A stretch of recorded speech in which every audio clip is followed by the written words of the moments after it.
रहेगा ना regional. Regional नहीं सर, पूरे वक्त प्रॉपर्टी के 50% वक्त इमलाक जो है तो मराठवाड़ा में है। उनको बम्बई आने की जरूरत नहीं, ऑनलाइन सब चलेगा। नहीं तो फिर वो ऑनलाइन यहाँ से भी हो सकता है ना, औरंगाबाद से क्यों नहीं हो सकता? औरंगाबाद से क्यों नहीं हो सकता? पीछे एक वजह है, इफेक्टिव काम नहीं होता। चंद्रपुर का आदमी औरंगाबाद आना, रत्नागिरी का आदमी औरंगाबाद आना, इफेक्टिव कामकाज नहीं है।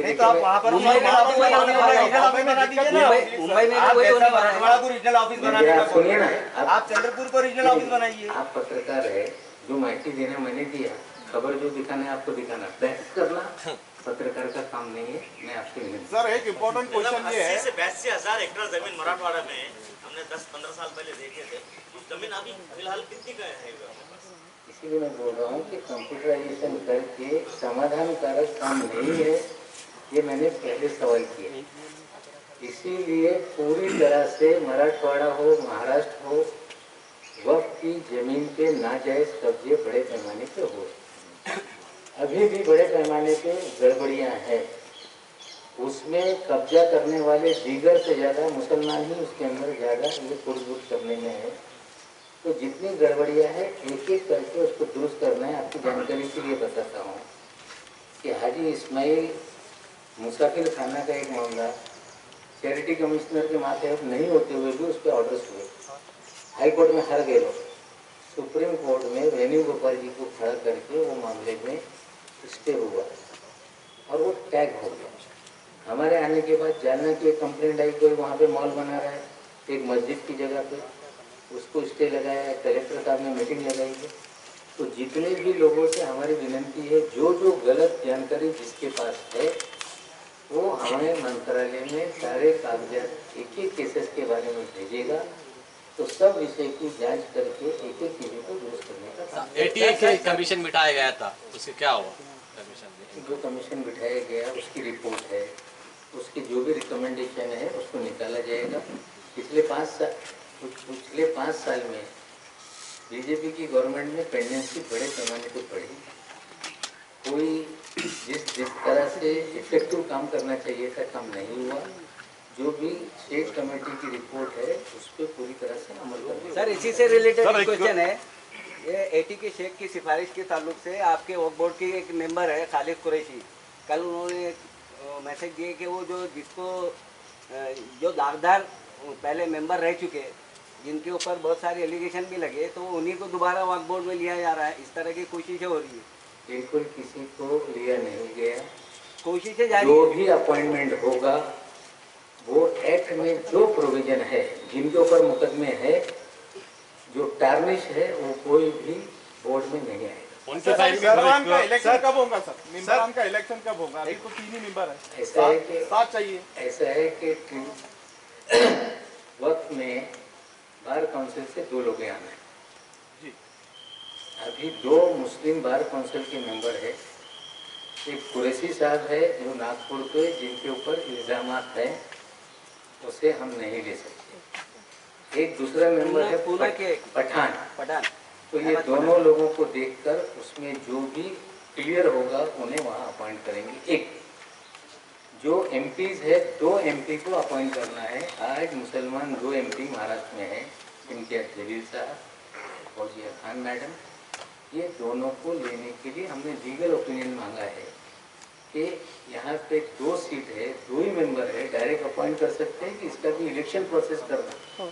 LNJT से जैसे ही फाइल क्लियर होगी, अगर हमें परमिशन दी गई कि दोनों का अपॉइंटमेंट इमीडिएट करो, तो दोनों को अपॉइंट करेंगे। उन्होंने कहा कि प्रोसेस करके इलेक्शन से जाओ तो करेंगे। विधानसभा के 2 मेंबर का प्रोसेस जल्दी हम शुरू करने वाले हैं। तो ये हो गया जो बाय कंपल्सन चीजें है। एक सोशल वर्कर की पोस्ट है जो एमएन शेख साहब की इलीगल अपॉइंटमेंट थी, उनको हमने बर्खास्त किया, वहाँ नया मेंबर आएगा। 2 इस्लामिक स्कॉलर की, एक शिया एक सुन्नी, उसका भी सिलेक्शन एप्लीकेशन मंगा के उसमें बेस्ट जो होगा उनको अपॉइंट करेंगे। सर खालिद साहब ने सीधे तौर पे जो है तो आरोप लगाया, हटाया जा रहा है। उन्होंने फाइलें चोरी की है, सारे रिकॉर्ड हमारे पास है। उनको नोटिस भेजा गया और उनको हियरिंग दी जाएगी। वक्फ बोर्ड के फाइल में 6 चोरी की है उन्होंने। पिछले 2 साल से फाइल अपने घर में रखे हुए थे।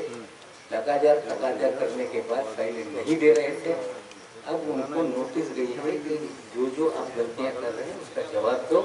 भारतीय जनता पार्टी का वो अपॉइंटमेंट इलीगल था और उसके जरिए पूरे वोट को बर्बाद करने का काम हो रहा था। फाइलें चोरी की जा रही थी। नोटिस गई है और नोटिस देने के बाद क्या जवाब आएगा, अगर क्रिमिनल एक्ट होगा तो मुकदमा भी दर्ज करेंगे, गिरफ्तारी भी करेंगे। सर कुछ इरेगुलरिटीज है सर, कुछ जो कंप्लेंट की हुई है यहाँ पर भी की हुई है। इनवर्ड आउटवर्ड से सीओ साहब के पास फाइल नहीं जाती। ये 5 साल से मैं शिकायत कर रहा हूँ। आप मेरे पास भेजो लिख के। सर मेरी प्लीज, मैं दे देता हूँ। आप पत्रकार है कि ग्रीवेंस ला रहे हैं? ग्रीवेंस के लिए वहाँ मिला, पत्रकार है तो सवाल। सर कुछ आरोप ऐसे है सर वक्फ बोर्ड के ऊपर और कुछ मेंबर्स के ऊपर और माजी जो सीईओ है उनके खिलाफ में सर, जो बहुत गंभीर प्रकार के आरोप है कि उसमें उन्होंने अपना इरेगुलरिटीज किए हैं। तो सर उसमें तीन बहुत इंपॉर्टेंट है। एक है SBUT का है सर प्रकरण मुंबई का, जो अपना सैफी बुरहानी अपलिफ्टमेंट ट्रस्ट का सर, उसमें 16.5 एकड़ की जमीन है सर। उसके अंदर 4-5 हज़ार रुपये 4-5 हज़ार करोड़ की प्रॉपर्टी है वो। उसके अंदर सर एक ये था कि बोर्ड ने रिकमेंड किया था कि उसको परमिशन देना नहीं, लेकिन जो वहाँ के माजी जो सीईओ है अपने यहाँ के, उन पे ऐसा आरोप है कि उन्होंने 5 करोड़ रुपए लिया उसके अंदर और एक फ्लैट भी लिया है और उसको मंजूरी दिया है सर। एक ही है सर। दूसरा सर एक मैटर है अबरानी के सर रिलेटेड मैटर है सर, एक वो जिसमें सर वक्फ अलल औलाद का सर मैटर है वो। उसमें सर एक बुढ़िया को डुप्लीकेट खड़ा किया गया वहाँ पर और उसको एनओसी दिलाई गई सर। वो उसके अंदर सर अपना दिया जाएगा तो जांच करके जो सर इसमें और एक तीसरा सर मैटर कैसा है नहीं सर उसमें सर हमारा कहना है सर उसमें हमारा जरा सुनिए, आप सवाल कीजिए सर। उसमें हम ये पूछ रहे हैं, सुनिए ना, आप देखो आप पत्रकार, कोई भी आदमी पॉलिटिकल नहीं चाहिए मिनिस्टर के अलावा। सर जरा आप बैठिए, पत्रकार के हैसियत से सवाल पूछिए। पत्रकार नहीं, आप जवाब हम पत्रकार भी हैं। सर हम ये पूछ रहे हैं कि उसमें कार्रवाई क्या करे आपने? आरोप तो सर आपके पास ऑलरेडी आए हुए हैं, उसमें आपकी तरफ से क्या कार्रवाई हुई हम ये जानना चाहेंगे। ये मच्छी बाजार बनाएंगे। आप अगर कोई किसी के खिलाफ कंप्लेंट है, जांच करके वो सभी लोगों पे कार्रवाई हो। नहीं सर हम ये चाह रहे हैं कि कार्रवाई क्या की है अभी तक के? आरोप तो पहले से किए हुए हैं उसके अंदर सर। बोल रहा हूँ कि आरोप जो भी किए गए उसकी जांच होगी और जांच करके कार्रवाई। जो सर सर्वे शुरू किया गया है क्या चल रहा है साहब उसका? ऊना में गलत सर्वे हो रहा है ऐसा पता चला। परभनी और ऊना का सर्वे का काम शुरू हुआ है पिछली गवर्नमेंट के टाइम। कोविड से पहले ऊना का हमने एक बढ़ावा लिया था, वो काम कर रहे हैं। फाइनल सर्वे की रिपोर्ट अभी तक आई नहीं। उन्हें ये कहा गया है कि जल्दी से जल्दी दोनों डिस्ट्रिक्ट जो पायलट प्रोजेक्ट हैं परभनी और पुणे, उनका सर्वे कंप्लीट करके जल्द से जल्द। ऊना में मस्जिदों की एंट्री हो रही है, कब्रिस्तान की एंट्री नहीं हो रही। सर्वे हो रहा है। एक बार सर्वे आएगा उसको पब्लिश करेंगे। पब्लिश करने के बाद लोगों को मौका दिया जाएगा कि अगर कुछ छूटा हुआ है तो आप सजेस्ट करो, कुछ गलत तरीके से आए तो ऑब्जेक्ट करो। ऑब्जेक्शन सजेशन का प्रोसेस करके गजट निकलता है। अगर कोई छूट गया है तो रूल में प्रोविजन है, पीपल कैन रेज क्वेश्चन कि ये छूटा है इंक्लूड करो। इंक्लूजन एंड डिलीशन का ये अधिकार जनता को रहेगा। जब ये सर्वे की रिपोर्ट पब्लिश होगी तो लोगों से अपील करेंगे, आप देखो तो छूटा है तो बताओ, गलती से आ गया तो वो भी बताओ, फिर फाइनल उस पर अप्रूव करके गैजेट निकाला जाए।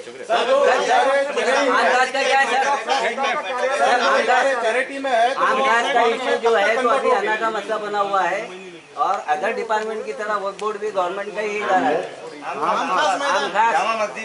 म्युनिसिपल कमिश्नर अपने हाथ से पूरे पौधे लगा देते हैं उसके अंदर जो बिल्डिंग है, जबकि आप लोग मंत्रालय में उसकी मीटिंग होने वाली है। उसके अंदर यहाँ के खासदार साहब भी मुझे मिले थे, उन्होंने भी कुछ बातें बताई है। हमारे अधिकारियों का भी कुछ बोलना है तो स्मार्ट सिटी के ऐसा मैं जवाब दे सकता हूँ। आप मुझे डिक्टेट नहीं कर सकते ना, पत्रकार की तरह आप सवाल पूछो मैं जवाब बोलतोय तुम्हाला की जे काही प्रश्न असतील लेखी तक्रारी आल्यानंतर रीतसर कारवाई होते। बिहार निवडणुकीमध्ये भाजपकडून कोरोना वॅक्सिन जी आहे ती मोफत दिली जाईल असं आश्वासन दिलं जात आहे। हे आश्वासन चुकीचं असल्याचं मत सामनाच्या अग्रलेखात नोंदवलं गेलेलं आहे। असं आहे बघा, जिथे निवडणूक आहे तिथे आश्वासन देत आहे, त्या उलट देश चालवत असताना कोरोनाची हे जे संकट या देशामध्ये आहे, मोदी साहेबांच्या चुकीच्या निर्णयामुळे या देशामध्ये हा संकट निर्माण झाला.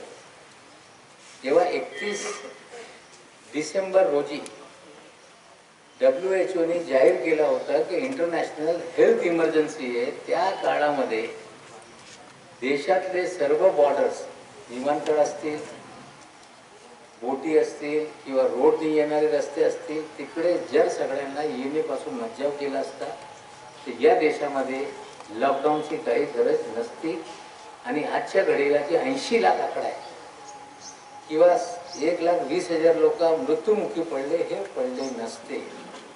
आता हे सगळी परिस्थिती जी निर्माण झालेली आहे ते पंतप्रधान यांच्या चुकीच्या धोरणामुळे आहे आणि त्यांची जबाबदारी आहे की त्यांनी जाहीर केलं पाहिजे की निवडणुकीसाठी तुम्ही लस देणार आहे की लोकांचा जीव वाचवण्यासाठी लस देणार आहे. संपूर्ण देशवासियांना लस देण्याची जबाबदारी केंद्राची आहे. जर ते करत नसतील तर महाराष्ट्र सरकार निवडणूक नसतानाही खर्चेने लोकांना हे लस देणार. एक तर कार्यालय मुंबईचं आहे, मुंबईचा विषय सांगितला, रेकॉर्ड ऑनलाईन करणार आणि कागदपत्रांचं जतन करणार. याला काही तुम्ही specific time period, time limit ठरवताय का? 100% म्हणजे डिजिटलायझेशनसाठी यांना टेंडर मागवण्यासाठी सांगण्यात आलेलं आहे. कम्प्युटरायझेशनसाठी हे IT डिपार्टमेंट सगळं तयार करत आहे. म्हणजे हे सगळे टेंडर फ्लोट झाल्यानंतर त्याला मान्यता देऊ आणि कामाला सुरुवात करू. मला वाटतं 6 महिन्यात ते सगळं डिजिटलायझेशन असेल, कम्प्युटरायझेशन असेल, म्हणजे हे सगळं होऊ शकतं. सर हज कमिटी सर आपल्या डिस्चार्ज प्रवेश झालेला आहे. प्रवेश झाल्यानंतर मी तुम्हाला एक आणखी माहिती देतो. मुंबईमध्ये ऑफिस हलवण्यासाठी इम्तियाज जलील साहेबांचं पण पत्र माझ्याकडे आहे. सर हज कमिटी सर अपन ये बर्खास्त के लिए सर नए एम्प्लॉय कब होंगे अपॉइंटमेंट बताओ. जल्द से जल्द हो जाए. मलिक साहेब राष्ट्रवादीमध्ये प्रवेश झालेला आहे. स्टाफ नहीं है. स्टाफ भी हम अपॉइंट करने की सारी प्रोसेस सर हज कमिटी सर आपण बरखास्त केलेली आहे सर. तर नवीन हज कमिटी आपण कधी आपलं स्थापन करणार हज आहोत? कमिटी बरखास्त केल्यानंतर आपला सपोर्ट त्यांनी पण केला होता. नोटीस देण्यात आली, ड्यू प्रोसेस फॉलो करून बरखास्त करण्यात आला होता. नागपूर हायकोर्टामध्ये ते लोक गेले होते.